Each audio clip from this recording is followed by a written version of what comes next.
Rakernas kelima PDI Perjuangan seakan jadi penegasan semakin kerasnya PDIP melawan Joko Widodo yang dulu jadi kader kebanggaan. Dalam Rakernas, Megawati berkali-kali menyinggung dugaan kecurangan pemilu yang terstruktur, sistematis, dan masif buah intervensi kekuasaan. Salah satunya putusan Mahkamah Konstitusi nomor 90 tahun 2023 saat MK masih dipimpin Anwar Usman yang juga adik ipar presiden sehingga memuluskan putra Jokowi Gibran Rakabuming Raka berkontestasi di Pilpres 2024. Pemilu ini sering dinyatakan sebagai pemilu loh paling buruk dalam sejarah demokrasi loh. Pernyataan ini banyak disuarakan oleh para akademisi, para tokoh masyarakat sipil, guru besar, hingga seniman, budayawan. Namun hal yang begitu menyedihkan saya adalah terjadinya pengingkaran terhadap hak kedaulatan rakyat itu sendiri. Hal ini dibuktikan melalui praktek penyalahgunaan kekuasaan dengan menggunakan sumber daya negara demi kepentingan elektoral. Intimidasi hukum terjadi atas nama kekuasaan. Beda sikap Presiden Jokowi dan PDI Perjuangan mulai memanas di pemilihan presiden lalu saat Jokowi tak satu jalan dengan pilihan PDIP. Soal kritik keras Megawati di Rakernas, pihak istana angkat bicara. Koordinator Staf Khusus Presiden Ari Dwi Payana menyebut, Presiden Jokowi tidak dalam posisi menanggapi pidato Ketum PDIP karena Rakernas PDIP merupakan agenda internal dan pidato tersebut ditujukan untuk kalangan internal PDIP, ujar Ari.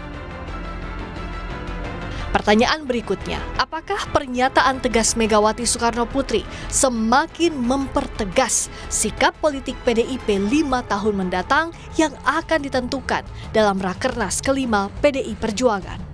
Tim Liputan, Kompas TV.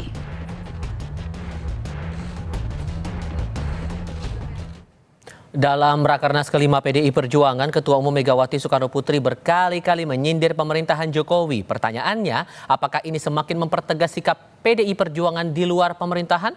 Kita akan berbincang bersama dengan para narasumber. Bergabung saat ini politisi PDI Perjuangan Seno Bagaskoro, lalu juga ada Burhanuddin Muhtadi selaku Direktur Eksekutif Indikator Politik Indonesia, dan Ray Rangkuti selaku Direktur Eksekutif Lingkar Madani. Selamat sore semuanya, apa kabar? Sore. Terima kasih seluruhnya sudah bergabung bersama kami. Mas Seno, saya pastikan dulu Anda masih bersama kami ya, Mas Seno? Masih. Siap, Oke, Mas Seno, dari kader kan sempat teriakan nama Jokowi, tapi Bu Mega nggak jebut nama sebetulnya. Jadi saya mau mastikin dulu nih, pertanyaan itu disasarnya tujuannya ke siapa? Apakah betul Pak Jokowi atau ada orang lain? Ya, kalau bicara mengenai konteks dari Rakernas kemarin di dalam momen pembukaan, itu kan bisa kita saksikan bahwa yang muncul dari pidato Ibu Ketua Umum beserta teriakan-teriakan spontan dari seluruh kader ini adalah ekspresi suara hati dari seluruh kader PDI Perjuangan termasuk Ibu Ketua Umum yang menyikapi bagaimana dinamika Pilpres kemarin terjadi. Kalau melihat paparan Bu Mega secara komprehensif, maka kita melihat bahwa Ketua Umum sedang menunjukkan sebuah ekspresi kekhawatiran tentang demokrasi yang itu diungkapkan tidak hanya oleh kami sebagai asumsi, tetapi berdasarkan riset, fakta, hukum, bahkan juga analisis dari berbagai pakar. Termasuk dari Pak Sukidi misalnya yang menyampaikan bahwa putusan MK itu telah membuka jalan bagi kembalinya rezim otoritarian populisme di dalam demokrasi Indonesia. Nah, keprihatinan semacam ini memunculkan ekspresi-ekspresi spontanitas yang itu kemudian ditampilkan oleh seluruh kader. Jadi Ibu Ketua Umum menyoroti secara umum bahwa sisi kekuasaan itu dapat selalu hadir dimanapun, termasuk di Indonesia. Maka dari itu kalau kader-kader menemukan hal yang sifatnya relatable, ini relate dengan kondisi saat ini, konteksnya bahwa di dalam kekuasaan itu presiden bisa saja kemudian melakukan hal-hal yang di luar sisi terang kekuasaan, itulah ekspresi yang muncul pada saat pembukaan Rakernas kemarin. Singkat saja, jadi berarti tegasnya adalah sasarannya ke Jokowi, begitu ya Mas ya? Ya bisa ke siapa saja. Kalau tafsirnya ke mana, saya rasa nanti Bung Ray Rangkuti dan Prof Burhan yang bisa memberikan tafsiran. Oke, Bung Ray kalau gitu. Bung Ray nafsirinnya gimana tuh? Nggak pakai tafsir lagi itu kalau yang itu mah. Jelas Jokowi maksudnya, jelas PDI mengatakan bahwa mereka mau oposisi. Hmm. Ngapain lagi pakai tafsir-tafsir itu?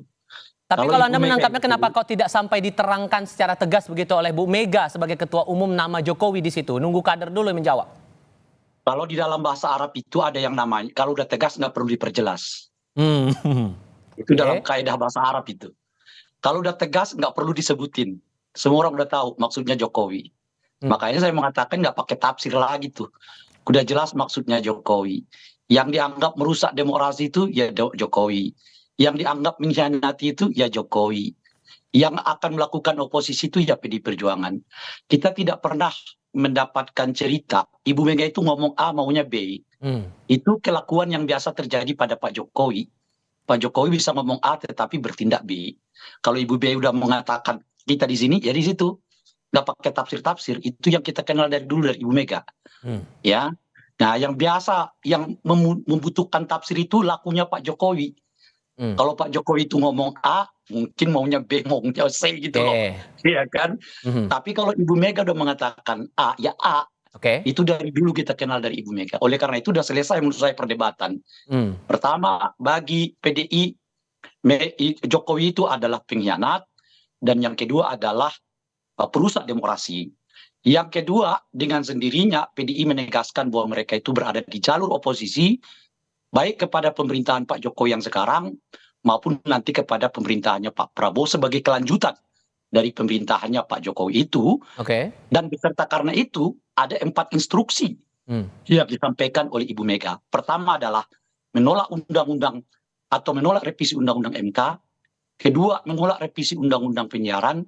Yang ketiga, menolak revisi undang-undang kabinet negara atau kementerian negara yang akan membengkak dari 34 menjadi 40. Dan yang keempat, menuntut supaya dilakukan revisi terhadap undang-undang kepolisian yang dianggap bahwa kepolisian sekarang ini sudah berada di bawah tangan presiden setelah sukses dipisahkan oleh Ibu Mega pada tahun 2005 yang lalu dari lingkup militer menjadi lingkup sipil seperti yang dibutuhkan dalam negara yang demokratik itu. Kalau Mas Burhan melihatnya bahwa dari hari pertama kemarin itu dari pidatonya Bu Mega 1 jam 22 menit itu sudah jelas arah sikap politik dari PDI Perjuangan di pemerintahan ke depan? Terlalu jelas, Tival ya. Terlalu jelas, Saya setuju dengan Bung Rai. Sebenarnya kita terlalu banyak memberi porsi menafsirkan apa yang disampaikan oleh Ibu Mega, padahal tidak perlu menjadi seorang pengamat untuk bisa memahami apa yang diinginkan oleh Ibu Mega terkait dengan posisi atau sikap PDI Perjuangan di pemerintahan mendatang. Justru yang perlu kita diskusikan adalah apa implikasi dari pilihan politik PDI Perjuangan untuk berada di luar. Jadi secara demokrasi ini patut kita apresiasi sikap PDI Perjuangan untuk komit berada di luar, karena kita membutuhkan satu checks and balance. Yang kedua adalah secara elektoral juga menjanjikan.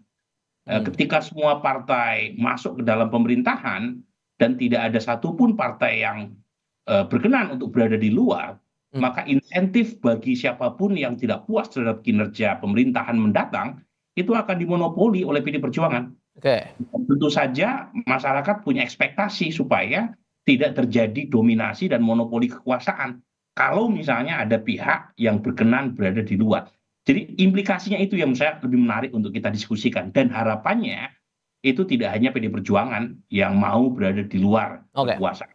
Implikasi itu kita menarik cermati, tapi nanti termasuk juga kita akan karena proses rakernas ini masih berjalan juga ya Mas Eno, apakah kemudian sudah ada arah sikap politik dari partai ini akan tegas berada di oposisi di momen rakernas kali ini, atau jangan-jangan di internal ada pandangan yang berbeda memilih untuk opsi yang lain? Tapi jawabnya nanti ya Mas, kita akan lanjutkan lagi diskusi di segmen berikutnya, usai jeda berikut. Masih bersama kami Aryo Seno Bakaskoro dari PDI Perjuangan, kemudian Burhanuddin Muhtadi dan juga Ray Rangkuti. Mas Seno, terpotong pertanyaan saya di sebelumnya. Di internal partai sendiri apakah juga sudah solid di rakernas kali ini akan berada di luar pemerintahan, atau ada pandangan berbeda nih untuk mempertimbangkan bisalah untuk masuk ke pemerintahan Prabowo Gibran ke depannya? Ya, agenda hari ini kan membahas itu secara mendetail di dalam berbagai komisi dan subkomisi terkait dengan sikap politik. Tetapi kalau bicara tentang kebatinan kader PDI Perjuangan, apalagi dari pidato Ibu Ketua Umum yang begitu prinsipil kemarin, itu kan sebenarnya sudah tertangkap sebuah kebatinan yang ingin kritis terhadap pemerintah. Tapi apapun yang menjadi hasil keputusan dari Rakernas ini sifatnya adalah usulan kepada Ketua Umum, Mas. Persoalan nanti kapan kemudian keputusan sikap politik itu akan dibuat, lalu apakah di dalam atau di luar pemerintah, termasuk juga bagaimana sikap politik PDI Perjuangan terhadap berbagai macam undang-undang atau rencana revisi undang-undang yang sedang dibahas, itu yang memiliki kewenangan penuh dan hak prerogatif adalah Ketua Umum. Jadi sifat dari Rakernas ini nanti yang akan disampaikan besok di dalam pembacaan rekomendasi eksternal, itu sifatnya adalah usulan kepada Ketua Umum. Nanti apapun yang akan jadi hasil, Bu Mega yang akan menentukan. Tetapi sekali lagi, secara kebatinan kader-kader PDI Perjuangan, kami semua punya satu concern yang sama dengan Ibu Mega, bahwa demokrasi kita sedang tidak baik-baik saja, bahwa ini ada sisi gelap kekuasaan yang berusaha mengintervensi, dan bahwa ke depan kita masih harus akan menghadapi pilkada serentak, 2029 kita akan menghadapi pilpres lagi, dan tidak boleh cara-cara kemarin seperti yang kita rasakan di dalam pilpres 2024, yang itu melibatkan abuse of power, melibatkan intervensi aparat, melibatkan intimidasi dan lain sebagainya, tidak boleh terulang di pemilu-pemilu berikutnya. Sikap itu ada di dalam batin kami semua hari ini. Persoalan kapan itu nanti akan menjadi sikap resmi partai yang tertulis, yang tertuang dalam hitam di atas putih, yang itu akan mewarnai catatan merah sejarah Republik. Ini masalah timing ini yang akan mengumumkan adalah Ketua Umum Ibu Megawati Soekarno Putri. Kurang lebih gambarannya seperti itu. Oke, kita tahan dulu, kita akan jeda sebentar sekali lagi karena kita akan dengarkan kumandang azan maghrib untuk wilayah DKI Jakarta, dan kita ada berikut ini.